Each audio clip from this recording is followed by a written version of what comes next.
해당하는 그런 함수에 대해서 간략하게 세팅을 했고요. 본격적으로 설명을 드리도록 하겠습니다. 즉, 어, 아래 보이시는 것처럼, 이런 빨간색 점이 있습니다. 그리고 여기에 아주 적합한, 이렇게 투영된 그런, 이런 2차원의, 그러니까, 즉, 전체 공간이 2차원인데, 우리가 목적을 하는 것은 3차원인데, 우리가 전체적으로 이 3차원을 의미를 잘 담을 수 있는, 그런 투영할 수 있는 이런 2차원의 공간을 만드는 것이 목표이고요. 그래서, 여기서 보시면은 이런 3차원 공간에 대한 그런 데이터셋을 만드는 과정입니다. 이번에 사용될 데이터셋 같은 경우에는, 각도도 어느 정도 가지고 있고, 그리고 약간 타원형 형식의 그런 데이터들이 있으면서 노이즈도 추가있고 일부 회전까지도 하고 그리고 중심 이동까지도 한 그런 데이터가 되겠습니다. 그래서 이런 데이터를 어떻게 차원을 축소를 하면은 좀 더 그런 의미를 잘 담을 수 있을지에 대해서 네, PCA로 설명을 드리도록 하겠습니다. 그래서 어, PCA 같은 경우에는 앱서 3차원을 2차원으로 만들기 때문에 그런 2차원의 데이터셋이라고 이렇게 정의를 내리고요. 그리고면 X를 이제 2차원으로 학습을 시킨 다음에 이제 축소를 할 수가 있습니다. 그런 다음에 이제 역투영을 하게 되면은 다시 그런 3차원의 위치로 변환을 할 수가 있는데요. 특히 PCA 같은 경우에는 어, 크게 메커니즘이 두 개입니다. 즉, 첫 번째는 평균을 0.5로 해서 중심을 이동을 하게 됩니다. 이 중심을 이동하는 것 같은 경우에는 계산의 효율성을 좀 더 높이기 위해서 이렇게 중심으로 이동하는 거고요. 그리고 주에는 특이값 분석으로 행렬 분해를 하게 됩니다. 이렇게 하면은 그에 대해서 가장 어떻게 저런 투영된 평면을 만드는 것이 가장 효율적인가에 대해서 나래미를 세울 수 있고 그중에 가장 합리적인 그런 어, 주성분을 분석해서 우리가 선택을 할 수가 있습니다. 즉 이게 주성분 그에 대한 데이터를 분석할 수 있는 그런 공식이 되겠고요. 교재도 있을 것 같습니다. 예, 좀 더 뒤에 나오겠네요. 예. 나중에 나오면 또 설명드리도록 하겠습니다. 예. 밑에 있네요. 예. 요거 설명드리도록 하겠습니다.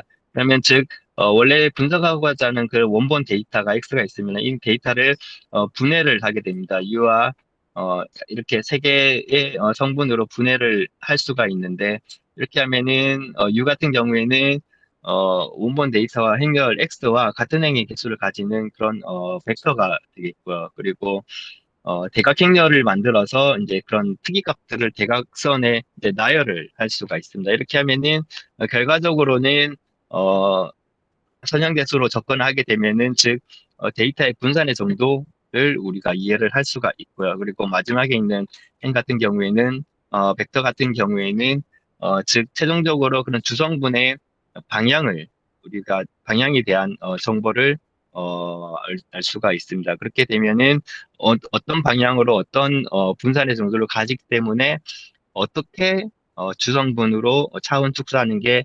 합리적입니다라는 그런 정보를 알 수가 있습니다. 그래서 그 성분에 따라서 밑에는 이제 코드 같은 경우에는 그래프를 그리는 코드이기 때문에 일부 설명은 생략을 드리고요.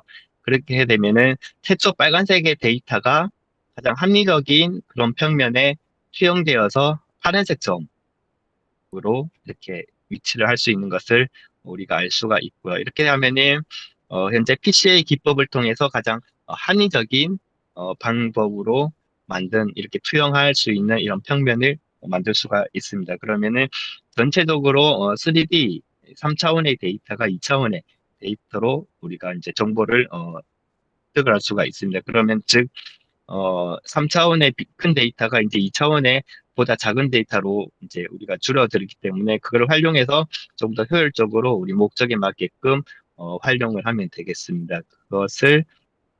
이 평면을 다시 펴보면은 이렇게 되어 있고요. 그래서 여기는 2차원인데 첫 번째는 주성분을 내가 분석할 수 있는 그런 주성분을 아주 많이 분석을 해야 하는데 그중에 가장 중요한 것과 두 번째로 중요한 것을 선정한 게 바로 2차원으로 차원을 축소를 한 건데 즉 X축이 가장 중요한 주성분들 아주 많은 주성분들 중에서 가장 중요한 성분이 되겠고 이 Y축이 두 번째로 중요한 성분이 되겠습니다. 그래서 X축으로 가장 크게 분산을 가지고 오고 Y축으로 두 번째로 중요한 그런 정보를 이렇게 세운 결과이고요. 그렇게 하면은 2차원으로 표현을 하면은 보시는 것처럼 이렇게 2차원으로 해서 이렇게 이런 분포를 가지는구나라는 정보를 알 수가 있습니다.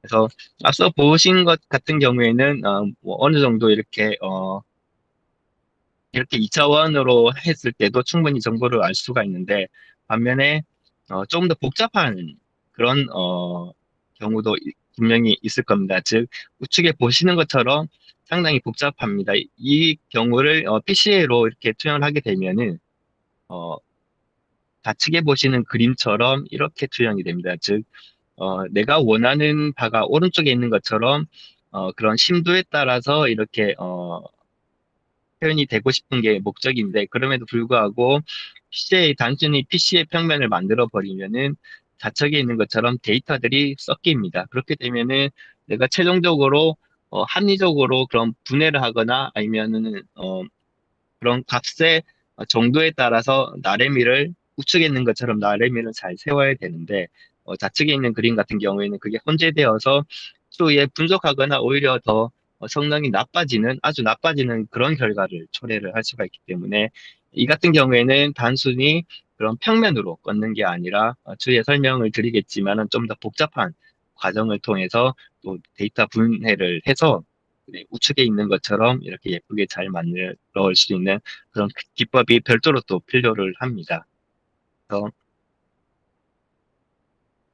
그래서 이 같은 경우에는 비선형 혹은 매니폴더 학습이라고 하고 가장 그런 데이터 형상에 맞는 형식에 맞는 그런 적합한 그런 차원 축소 모델을 우리가 학습을 하게 되면은 우측에 있는 것처럼 이렇게 예쁘게 잘 학습을 할 수가 있습니다.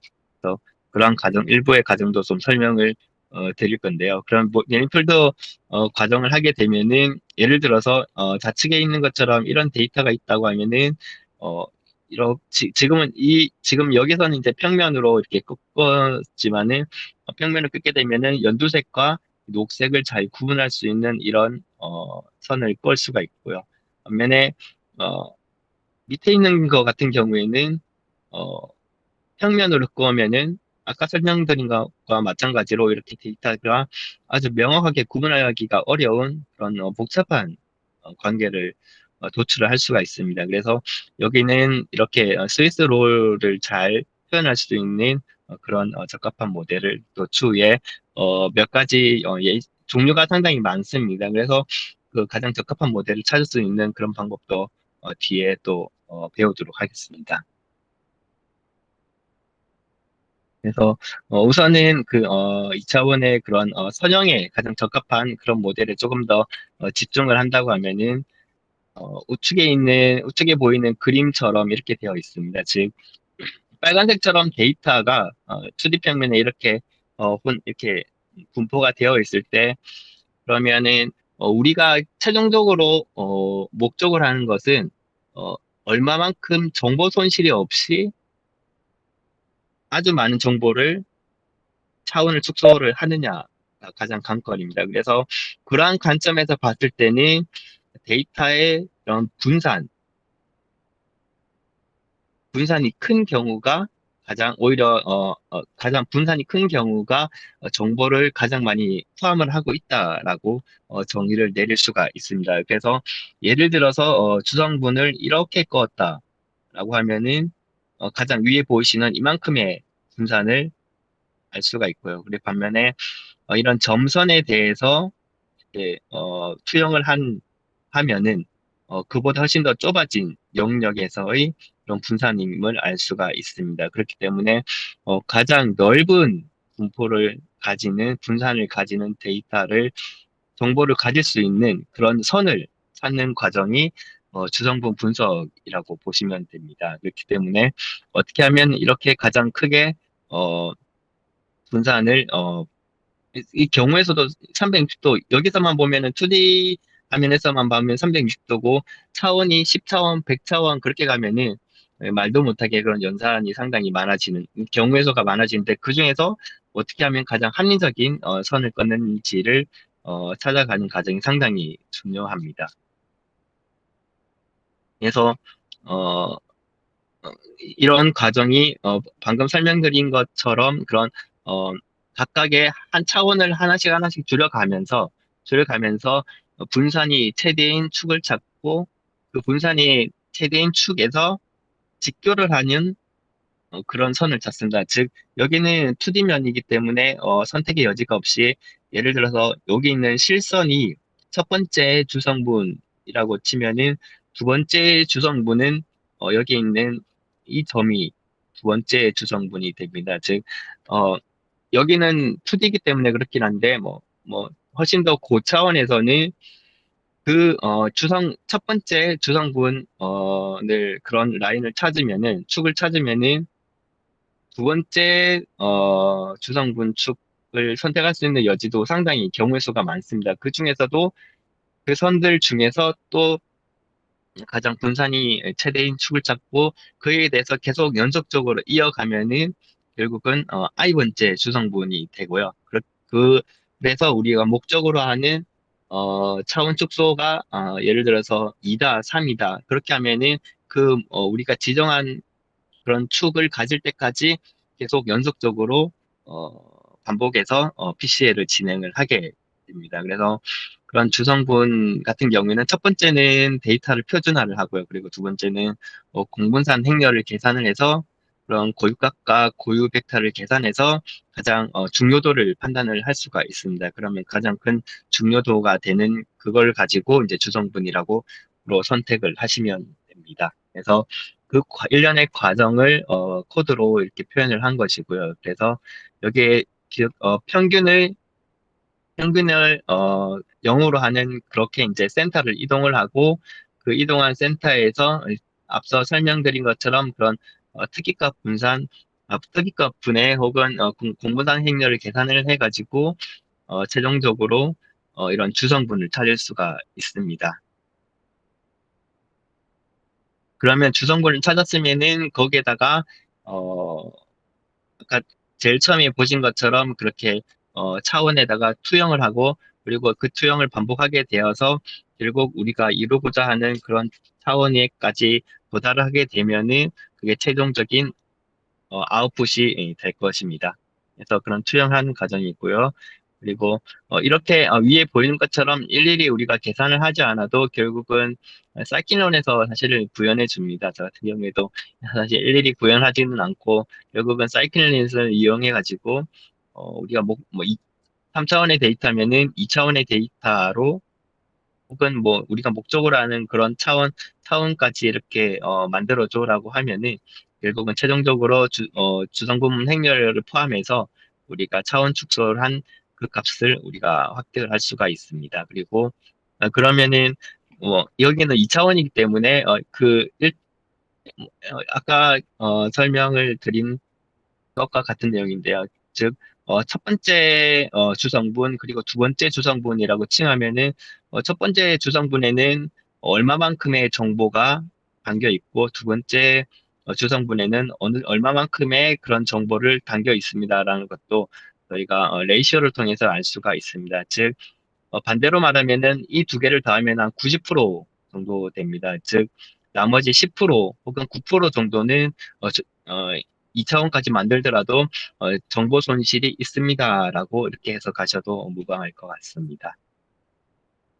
그러면은 내가 여기에서 몇 차원으로 줄이는 게 가장 합리적인 방법이 될까라는 이렇게 물었을 때 그런 앞서 있는 그런 정보 레이시오를 이용해 가지고 역으로 계산을 하게 되면은 예를 들어서 내가 분산이 정보가 95%는 보존하는 그런 그런 차원 축소를 하고 싶다라고 하면은 이렇게 계산을 통해서 그리고 이게 베리언스 레이쇼를 통해서 그러면은 154차원까지 축소를 해도, 즉, 원본은 784차원입니다. 784차원을 154차원까지 축소를 하여도, 이게 분산의 95%까지는, 보증할 수 있습니다라고 이렇게 해석을 할 수가 있고요.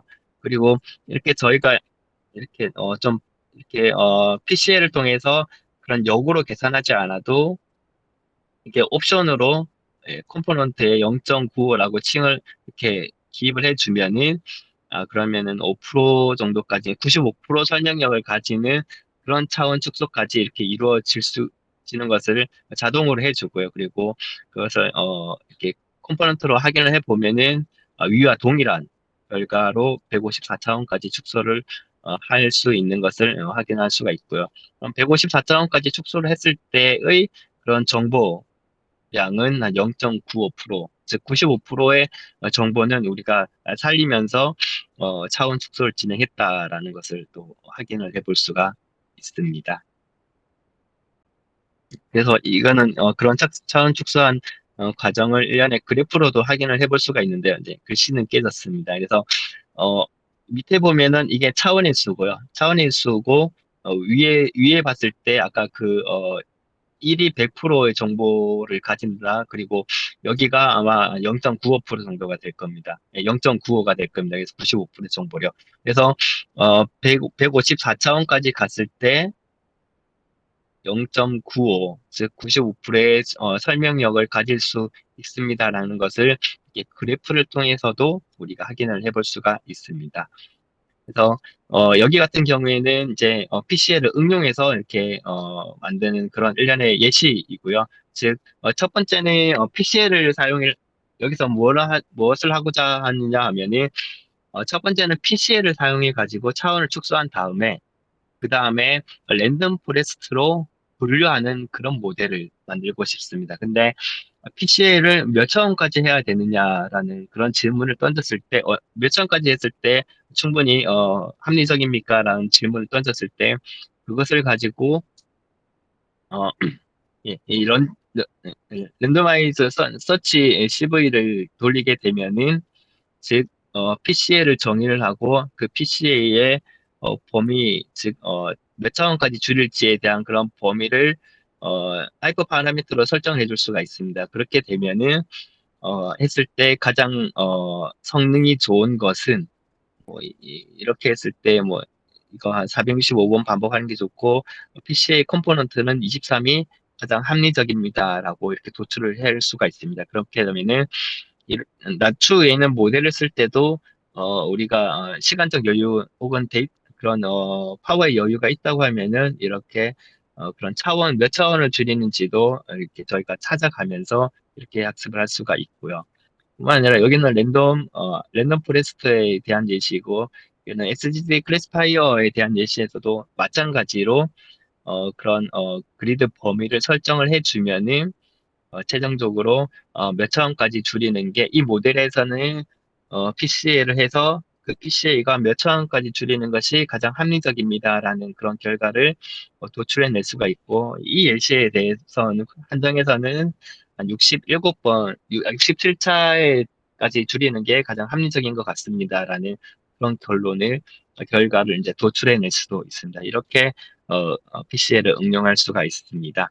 뿐만 아니라 PC의 장점이 이렇게 데이터의 함축인데, 왜냐면 그렇게 데이터를 함축했다가 실제로 쓸 때는, 이제, 인버스로 해서 써야 되는 경우도 있습니다. 즉, 아래 보시는 예시처럼, 어, 내가 가지고 있는 데이터 양을 줄이고 싶은데 어떻게 줄일까에 대한 고민을 했을 때, 여기가 이제 가장 오리지널 원본 데이터입니다. 그리고 PC에 의해서 한번 함축을 했다가 다시 복원을 합니다. 당연히 여기서는 95%로 함축을 했는데 95%만큼 함축을 한 다음에 다시 인버스트 하면은 100%는 아니고요. 100%는 아니고 마찬가지로 95%의 정보력을 가지는 만큼 이렇게 다시 우리가 인버스트를 해서 그런 아웃풋을 도출해낸 것을 이제 볼 수가 있습니다.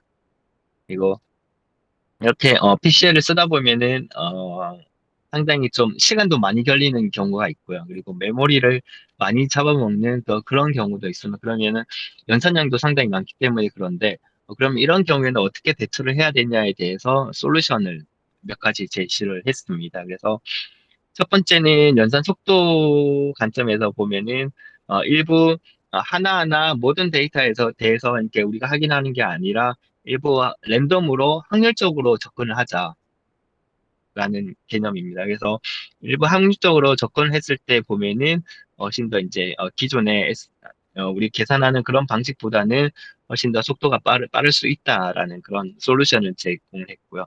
그리고 메모리 측면에서도 어, 우리가 PCA 하는 과정에서 투영될 때까지의 그런 계산량들이 그리고 계산하고 나온 아웃풋들이 계속 축적해서 저장되어 있기 때문에 꽤 양이 많습니다. 그렇기 때문에 이것을 한 번에 다 이렇게 놓고 메모리에 넣고 학습하고 아웃풋을 찾고 이러지 말고 일부 정해진 만큼의 그런 미니 배치로 이렇게 지정을 해서 인크리멘탈 PCA로 학습을 하고 이제 추론을 하게 되면은 이거에 대한 메모리도 어, 일부 많이 줄일 수 있다라는 그런 솔루션도 우리가 알 수 있으니까 일부 만약에 그런 속도라든지 그런 메모리에 대한 한계가 있을 때는 이렇게 활용을 하면은 될 것 같습니다.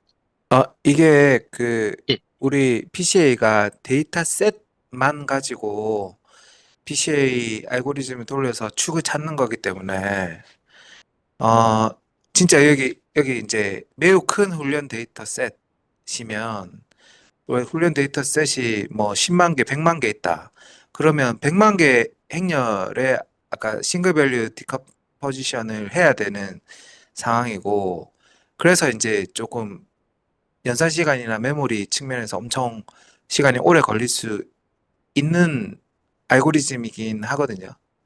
그래서 지금 여기 이제 랜덤 PCA나 점진적 PCA는 보니까 우리가 100만 개 중에 뭐 만 개만 샘플링 하거나 혹은 만 개 단위로 이렇게 나눠 가지고 점진적으로 하거나 확률적으로 해서 메모리 사이즈, 그러니까 데이터 셋의 사이즈를 좀 줄여 가지고 축을 찾는 그런 과정을 거치는 것 같아요.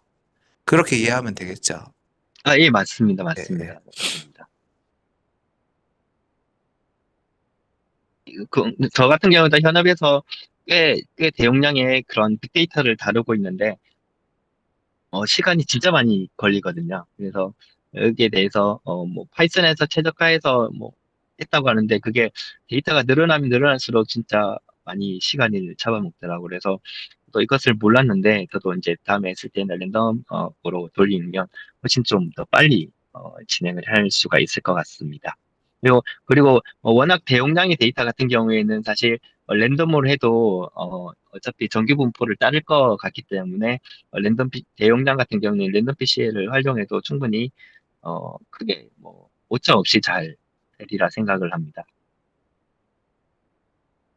예. 그리고 뿐만 아니라 랜덤 투영이라는 방식도 있습니다. 즉, 사실 랜덤 앞에 있는 거하고 거의 비슷한 관점이기는 합니다. 앞에 있는 랜덤하고도 거의 비슷한 관점이긴 한데 결국 랜덤한 선형 투영 같은 경우에는 어, 실제 거리를 상당히 잘 보존할 가능성이 높다라는 그런 썰을 존슨과 인텐스트라우스가 발표를 했습니다.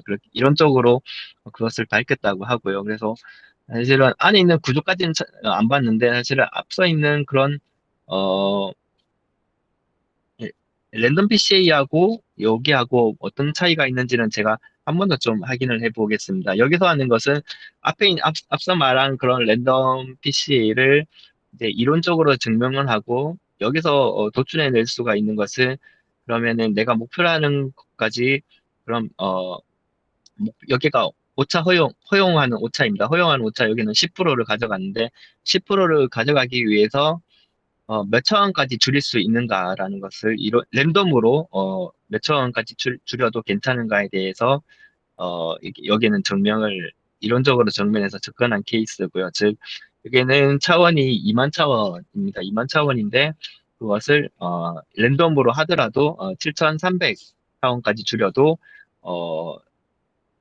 여기에 이제 우리가 설정하는 그런 오차 이내에 그런 데이터를 줄일 수가 있다라는 그런 내용이고요. 아마 이거 말고도 여기서 의미하는 게 조금 더 많을 것 같기는 한데 제가 다음에 좀 더 공부를 한 다음에 한번 더 말씀을 드리도록 하겠습니다.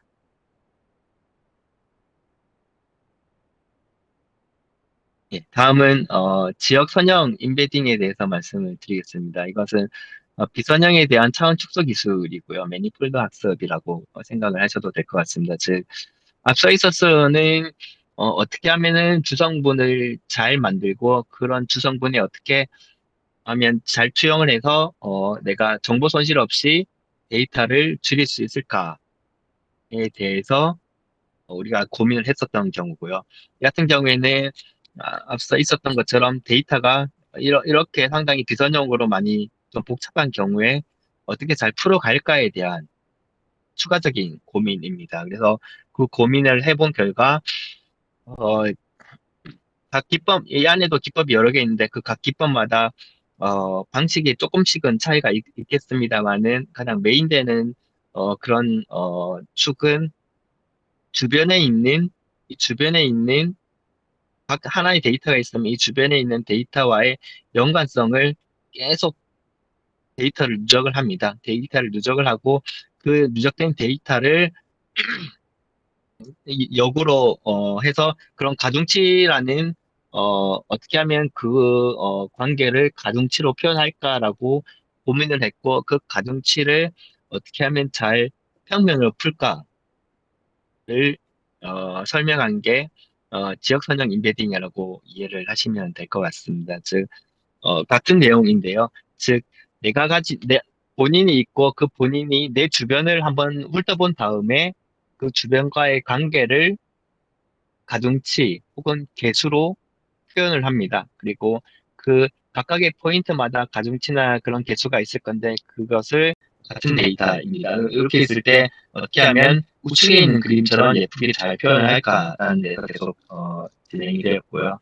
그래서 이렇게 LLE라는 그런 기법을 쓰게 되면은 일부 이렇게 그런 관계들을 풀면 예, 표현할 수가 있는데 어, 방식은 이렇게 여러 개 있습니다. 즉, 다차원 척도법이라고 해서 MDS로 표현을 할 수가 있고요. 그리고 아이소맵이라든지 혹은 TSN이 이렇게 가 가장 많이 좀 사용되는 그런 기법입니다. 그래서 위에 있는 것부터 좀 설명을 드리도록 하겠습니다. 즉, 다차원 척도법은 제가 방금 말씀드린 그 방법론의 가장 기본이 되는 그런 방법으로 이해를 하시면 될 것 같고요. 즉, 데이터 사이에 유클리드 거리를 측정을 합니다. 그래서 그 유클리드 측정된 그 데이터를 가지고 어, 원래 거리와 원래 있던 것과 저차원으로 축소했을 때의 그런 차이를 측정을 하고 그것을 정규화합니다. 그 정규화한 것을 판단해서 가장 이렇게 하면 그러니까 이 거리는 너무 머니까 다시 학습해야지 이렇게 하면서 반복을 하게 되면은 가장 합리적인 그런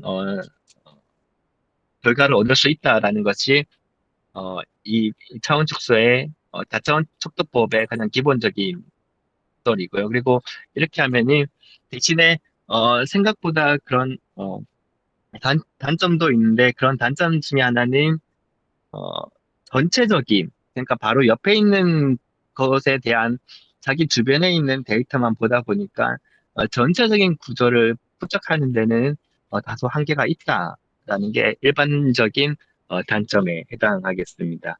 이거 아이소맥 같은 경우에는 이런 앞서 말씀드린 MDS 방법에서 조금 더 확장을 했습니다. 그래서 가장 가까운 이웃을에 대한 유클리드 거리를 측정하는 것이 아니라 지오데식 거리를 측정합니다. 즉, 가장 가까운 네이버를 찾고 이것을 그래프로 만들고 이 그래프 간에 공면을 환산을 한 거리로 한 번 더 연산을 합니다. 이것을 지오데식 거리라고 하는데 이 지오데식 거리를 만들어서 공면에서의 실제 거리를 측정을 할 수가 있습니다. 그러면은 내 주변에 있는 데이터만 보는 게 아니라 어떤 공면을, 그러니까 내가 가진 이 전체의 데이터는 비교적 어떤 공면을 가지는 데이터셋일까를 한 번 더 고민을 어, 해서 이제 좀 더 확장을 한 결과이고요. 그렇게 되면은 상대적으로 봤을 때는 조금 더 전체적인 모습을 상상하면서 이렇게 차원 축소를 했다라고 이해를 하시면 될 것 같습니다. 그래서 공면 비선형에서는 당연히 어, 기존의 방법인 MDS보다 조금 더 좋은 성능을 보인다는 게 일반적인 논의고 대신에 오히려 그런 공면을 너무 추정하다 보니까 반대로 선형인 데이터를 조금 잘 못 맞추는 경향이 있다라는 그런 또 평도 있으니까요. 적절하게 잘 선택을 해야 하고 뿐만 아니라 그러면 여기 네이버를 보는데 그러면 이웃의 수를 몇 개로 하면서 우리가 공면을 추정할까? 전체적인 그림을 그려볼까? 이게 이슈인데 그 K 값에 상당히 민감하게 또 작용하는 게 이 아이소맵의 단점입니다. 그래서 이것도 좀 유의하면서 다음에 사용하실 때 사용하시면 좋을 것 같습니다.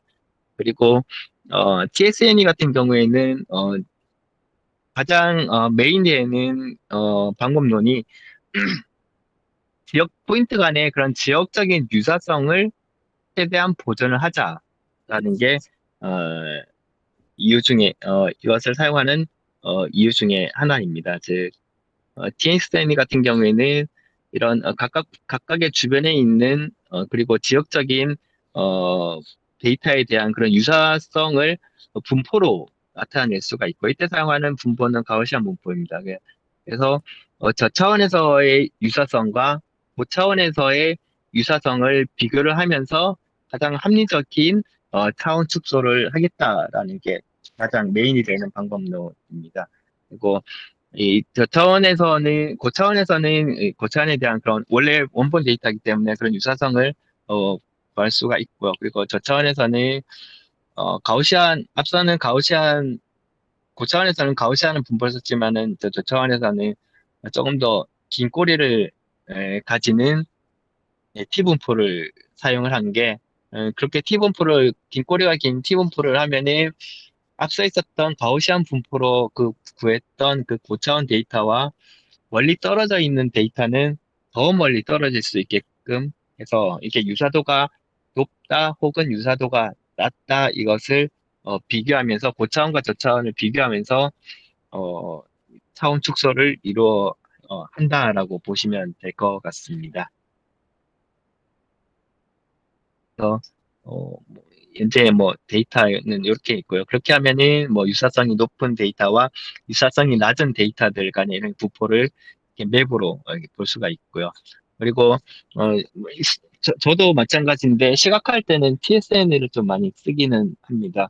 다른 기법들도 있습니다만 TSN을 좀 많이 쓰게 되는데 반면에 TSN 같은 경우에는 진짜 연산 비용 시간이 진짜 많이 듭니다. 그래서 이것도 좀 유의하면서 이렇게 하시면 될 것 같고요. 그리고 나중에 다 그린 다음에 해석하기도 조금은 어렵습니다. 워낙 다른 차원 축소도 마찬가지긴 한데 이제 조금 민감한 성이 있는 것 같습니다. 그래서 해석하는 데도 조금 어렵고요. 그리고 안에 들어가는 옵션 값, 파라미터 값에도 조금 민감해서 이거를 하나 바뀔 때마다 결과가 조금 많이 달라져서 아마 저 같은 경우에는 표준 데이터 셋을 하나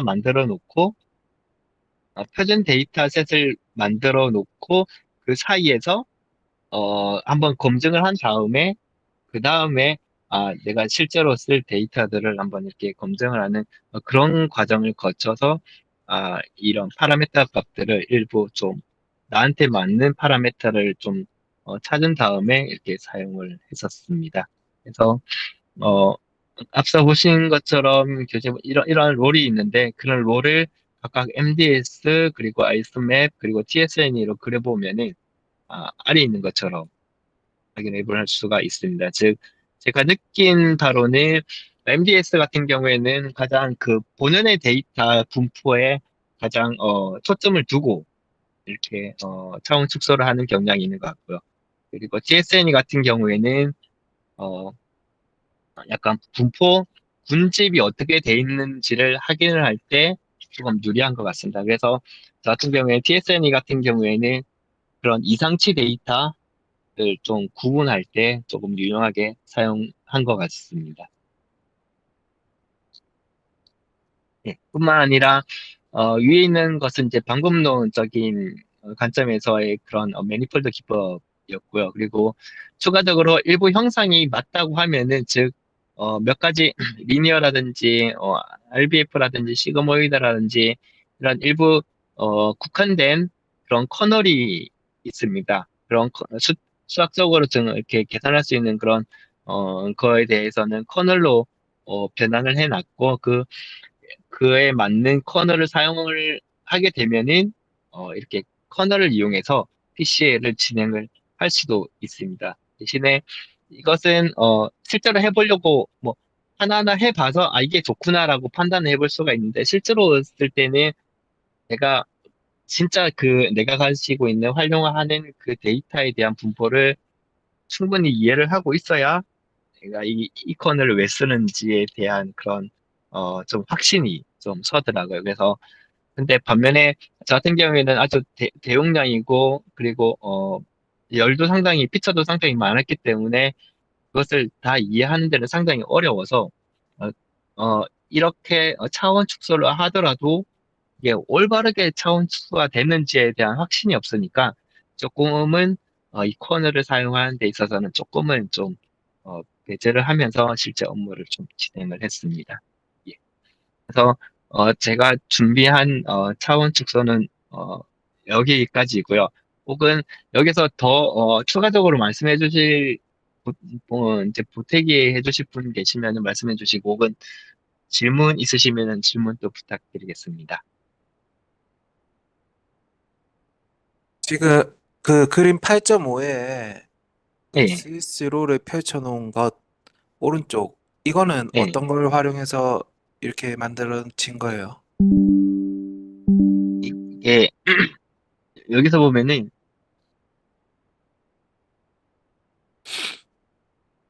잠시만요.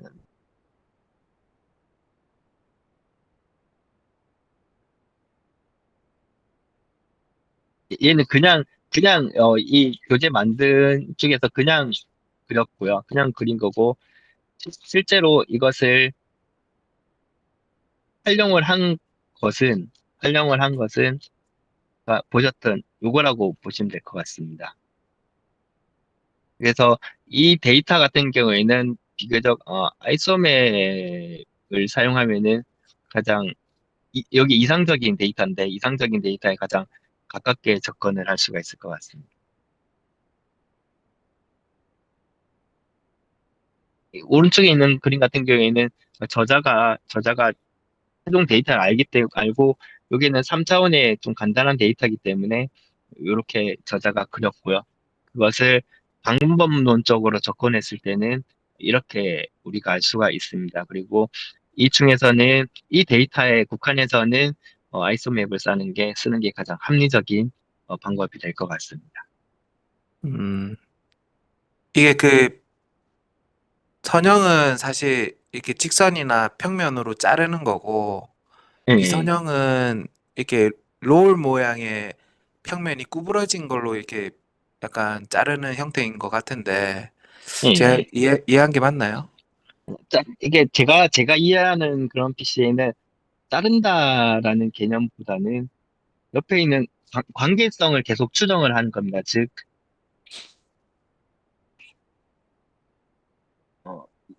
어, 이렇게 혼재되어 있는 데이터가 있고, 내 주변에 있는 데이터가 어떤 과의 그런 관계성을 개수로 나타내고, 그 개수를 딱 펼친 거죠. 그래서 이렇게 볼 수가 있고, 이 한계가 있으면 이 주변에 있는 데이터들과의 가장 유사한 관계성을 가지는 것을 계속 이렇게 누적을 해 갑니다. 누적을 해 가고, 그러면은, 순서를 매길 수가 있고, 그 순서를 이렇게 펼치면은, 어, 보시는 그러니까 것처럼 이게 이렇게 도면할 수가 있습니다. 보면 사실 이게 국서적 뭐 이런 말이 나오는데 이게 로컬리 선형 관계성을 찾는 것 같아요. 예, 예, 방법 자체가. 예, 그렇죠. 그래서 이게 이제 전체적인 모양은 이렇게 롤처럼 생겼는데 이 안에 이제 샘플들 가까이 있는 샘플들 사이에는 선형 관계가 있고 이거를 이제 지금 찾는 건데 그런데 이제 저는 이제 아까 그 그림 8.5에 나와 있던 것처럼 이렇게 찾으면 제일 좋을 것 같은데, 사실 예, 예, 다른 예. 거 쓰는 그렇죠. 것보다. 예, 그런데 우리가 지금 갖고 있는 메소드 자체가 아까 아이소맵 걔가 조금 뭐 이런 관계성을 나타내는 형태로 밖에 못 나오나 성능이 약간 이게 조금 의구심이 들어가지고 그래서 저, 이제 우선 한번 여쭤보는 거고 예, 예. 구분을 찾는 거는 TSN이 이게 제일 좋을 것 같긴 하네요, 맞죠? 그렇죠. 예, 예. 분포의 형상이라든지, 특히 군집에 있어서는 TSN으로 한 다음에, 어, 판단을 하는 게 저는 좀 합리적이었습니다. 네, 음, 실제로 해보니까. 그러니까 이 8.5에 있는 거는 사실 Z1축 하나면 다 설명이 그, 다 되거든요. 그쵸, 그쵸. 그러니까 예, Y축이라 해야 되나? 이 X2축에 있는 데이터는 사실 이게 어떤 거라도 상관이 없을 것 같고 맞아요. Z1의 어떤 범위만 있으면 그러니까 이게 축소를 제일 잘한 형태인 것 같아서 네, 조금 이제 좀 그 아이소맵하고 비슷하긴 해요. 아이소맵하고 비슷하긴 한데 이 8.5처럼 이렇게 분포를 나눌 수 있으면 축소가 제일 잘 될 것 같아서 그래서 한번 저, 여쭤봤습니다. 예. 진짜 제일 이상적인 거는 저 8.5 그립이 제일 이상적이긴 하죠. 근데 차원 축소가 또 이렇게 예쁘게까지는 아직까지는 잘 안 되더라고요. 보니까. 예, 알겠습니다. 예. 이 두 가지를 섞어서 쓸 수도 있어요. MDS를 쓴 사실, 다음에 아마, 뭐 아이소맵을 쓴다거나. 아마 해본 사람들도 있을 것 같고요. 아니면은 확률적으로, 즉, 여기 PCA도 마찬가지로 저희, 어, 앙상블처럼 접근을 한 사람도 이미 있을 것 같아요. 음, 네. 뭐 분명히, 각각의 장점 뽑아서 앙상블처럼 하면 더 나은 방법이 나올까 싶기도 하네요. 음, 예, 좀 가능성도 없지 않아 있는 것 같습니다. 근데 이게는 또 튜닝을 어떻게 하냐에 따라서 이것만 보더라도 TSN하고 MDS는 완전히 다른 결과를 또 보이잖아. 이거 두 개 섞었을 때 이게 장점이 될 거냐, 단점이 될 거냐, 이런 거에 대해서는 좀 논란이 좀 있긴 할 것 같습니다. 음, 그리고 개수들도 달라가지고, 음. 즉, 이런 개수들에 대한 그런 기준치들도 달라가지고 아마 이런 것들도 잘 튜닝을 해야 될 것 같습니다. 그뭐 오토인코더 같은 거 썼을 때 그 레이턴트 벡터로 뽑아낸 거랑 비교해보고 싶기도 하네요. 그러니까 예, 괜찮은 오토인코더랑 부분이죠. 어느 쪽이 더 성능이 왠지 오토인코더 쪽이 성능이 더 잘 날 것 같긴 한데. 네, 알겠습니다.